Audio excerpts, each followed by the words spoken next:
الحمد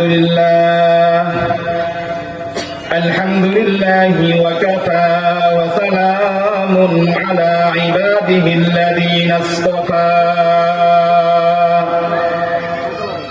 أما بعد فأعوذ بالله من الشيطان الرجيم بسم الله الرحمن الرحيم إنما المؤمنون الذين إذا ذكر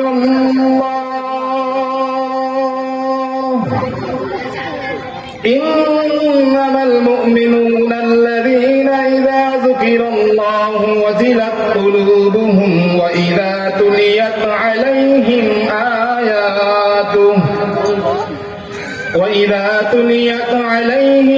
آياته زادتهم إيمانا وعلى ربهم يتوكلون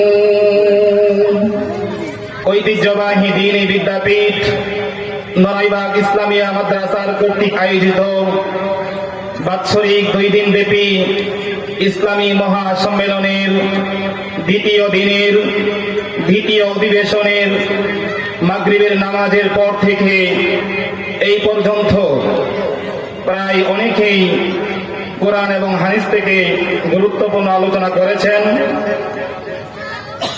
আল্লাহ রাব্বুল আলামিনের দরবারে লাখো শুকরিয়া আদায় করি যে আল্লাহ রাব্বুল আলামিন আমাকে আপনাদেরকে এই একটি মজমায় আসার তৌফিক দিয়েছেন। পাশাপাশি অত্র জামিয়ার শুকরিয়া আদায় করছি যিনি আমাদেরকে এখানে দুই একটা কথা বলার সুযোগ করে দিয়েছেন। সবাই বলি আলহামদুলিল্লাহ। ছোট্ট একটা আয়াত তেলাওয়াত করেছি, সময় খুবই সংক্ষিপ্ত, শুধু এই আয়াতের তরজমা করে শোনাবো। তাফসীর করার মতন সময় আমার হাতে নাই। আমার পূর্বে আমার ভাই মুমিনের সফলতা সম্পর্কে আলোচনা করেছেন।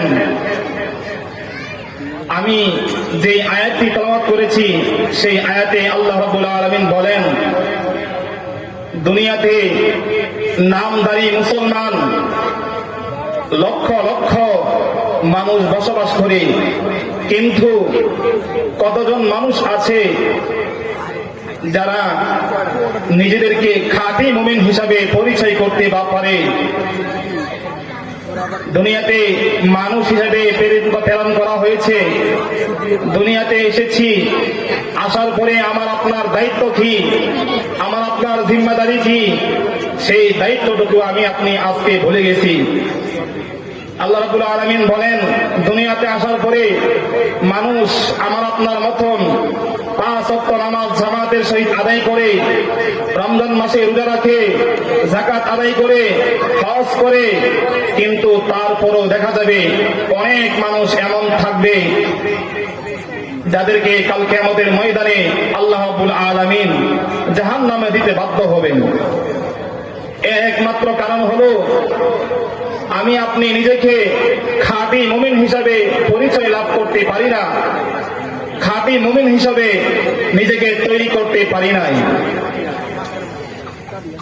আমরা এখানে যারা বসে আছি সবাই নিজেদেরকে মুমিন হিসাবে পরিচয় দেই, কারণ আমি বলবো 5 ওয়াক্ত নামাজ আদায় করতেছি, আমি মুমিন। নো, আল্লাহ রাব্বুল আলামিন বলেন, ইন্নামাল মুমিনুনা আল্লাযীনা, মুমিন তো তারাই, আল্লাযীনা ইযা যুকিরাল্লাহু ওয়াজিলাত কুলুবুহুম,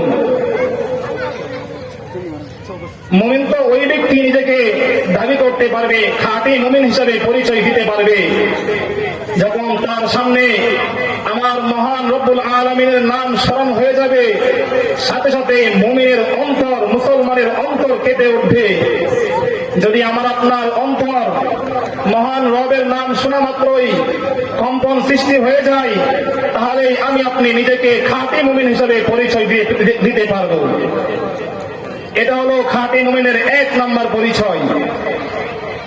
ওয়াইদা তুলিয়াত আলাইহিম আয়াতুহু যাদাতুহু ঈমানা, যখন আমার আপনার সামনে পবিত্র পবিত্র মহান গ্রন্থ আল কোরআন তেলাওয়াত করা হবে।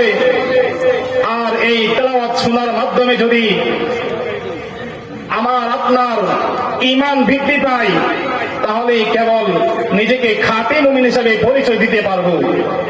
এটা হলো মুমিনের, খাঁটি মুমিনের 2 নম্বর গুণাগুণ।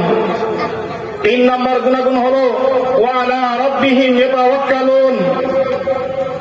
মুমিনের 3 নম্বর গুণ হলো মুসলমান মানুষ সে দুনিয়াতে যা কিছুই করে না কেন, সমস্ত কাজকর্মের ক্ষেত্রে, সমস্ত বিষয়াদিতে একমাত্র ভরসা করবে আল্লাহর উপর। কার উপর? সব ক্ষেত্রে ভরসা করতে হবে একমাত্র আল্লাহর উপর।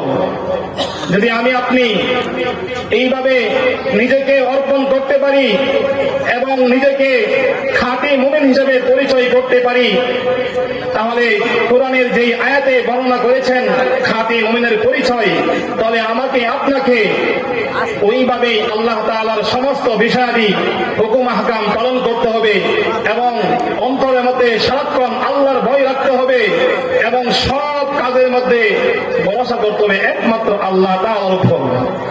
যদি আমি আপনি নিজেকে সব ক্ষেত্রে আল্লাহর উপর ভরসা করতে পারি, তাহলে কেবল নিজেকে খাঁটি মুমিন হিসাবে পরিচয় দিতে পারবো। আল্লাহ তাআলা আমাদেরকে এই কথাগুলোর উপর আমল করার তৌফিক দান করুন। আমিন। ওয়া আখিরু দাওয়ানা আলহামদুলিল্লাহি রাব্বিল আলামিন। আসসালামু আলাইকুম ওয়া রাহমাতুল্লাহ।